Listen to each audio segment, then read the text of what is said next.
It's Friday, May the 16th, 2025. Welcome to Denison Forum's Daily Article Podcast. Today's daily article is written by our co-founder and CEO, Dr. Jim Denison, and narrated by yours truly, Chris Elkins.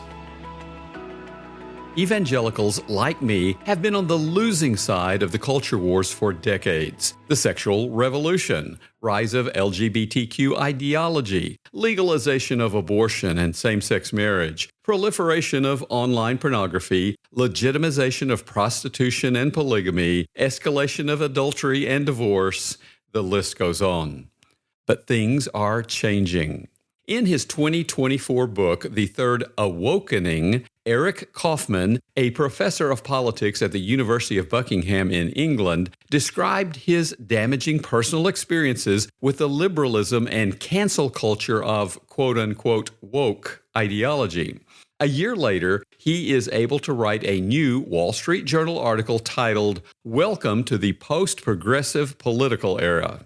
Dr. Kaufmann documents the retreat of diversity, equity, and inclusion, DEI, mandates, a quote, substantial rightward shift among young people from 2021 to 2024, end quote, and a rising backlash against transgender medicine and men and women's sports. In addition, declining birth rates, crises in youth mental health, and rising deaths of despair show that cultural progressivism is, quoting Kaufmann again, part of the problem rather than the solution.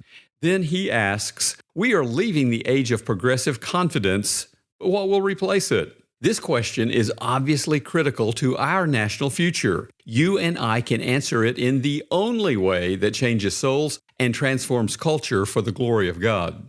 Billy Graham once warned, Christianity to many people has faded into mere form, lost its relevance to life, and holds no central allegiance in our lives. When a nation loses its faith, it loses its character. When it loses its character, it loses its purpose for living. And when it loses its purpose for living, it loses its will to survive. Graham continues, I am convinced that America stands at the crossroads of her national destiny. One road leads to destruction, and the other leads to prosperity and security. Most are going down the broad road that leads to destruction. We are going the way of Rome rather than the way of the cross.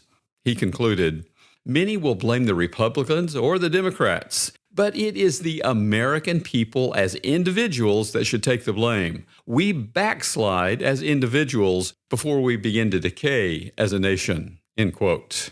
Dr. Graham wrote these words in 1958, the year of my birth.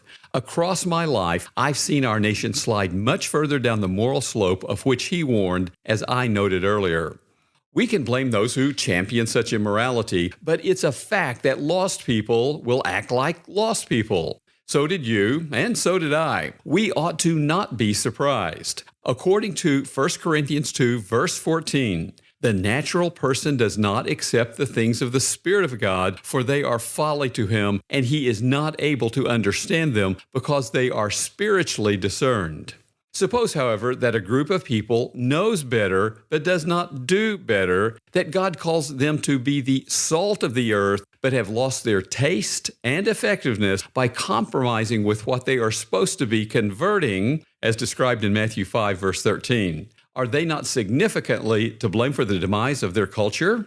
If they live by the Bible and share its truth but are rejected, that's one thing. But if they do not do both, the fault is not with the message, but with the messenger or the lack thereof. My purpose today is not to inflict guilt. Rather, it is to point a way forward by sharing an insight I recently found to be both encouraging and empowering. On Maundy Thursday, Jesus told his disciples in the first part of John 13, verse 34, "A new commandment I give you, that you love one another."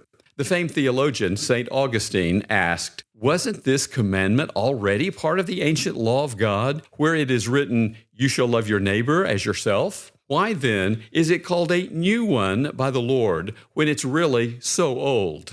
End quote. Then Augustine notes the rest of Jesus' statement in John 13:34, just as I have loved you, you are to love one another, and then comments, this is the love that renews us, makes us new men, heirs of the New Testament, singers of the new song.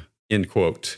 When we experience Jesus' love, we are transformed into his character as stated in Romans 8, verse 29, and empowered to love others just as he loves us. Augustine noted that such people, quote, love one another as those who belong to God. All of them are children of the Most High and consequently brethren of his only Son. They share with each other the love with which he leads them to the end that will bring them fulfillment and the true satisfaction of their real desires. For when God is all in all, there is no desire that is unfulfilled. End quote. Imagine Christians around the world experiencing Jesus' love in such a joyful, transforming way, and then loving others as sacrificially, unconditionally, and passionately as Jesus loves us. No wonder he could promise in John 13, verse 35, "By this all people will know that you are my disciples, if you have love for one another." Here's the practical response to which we are called today. Ask the Holy Spirit to help you experience Jesus' love so fully that you love him in return and thus love people as he loves people and hate sin as he hates sin. We treat well those we love. We typically refuse what we hate. When we hate sin as Jesus does and love people as he loves us, how can our world be the same? And in regards to Matthew 4, verse 25, how can people not be drawn to Christ in us as they were drawn to Christ incarnate? Oswald Chambers was adamant, quote, "Remember what you're saved for, that the Son of God might be manifested in your mortal flesh," end quote. Consider the difference Jesus made in the world by himself. Now imagine if the world had 2 billion little Christs, or 2 million, or even 24. Why not you and me? Why not now? Listeners like you support Denison Forum's mission to deliver news discerned differently. As a ministry nonprofit, we are fully donor supported. To partner with us, please donate today using the donate link in our show notes.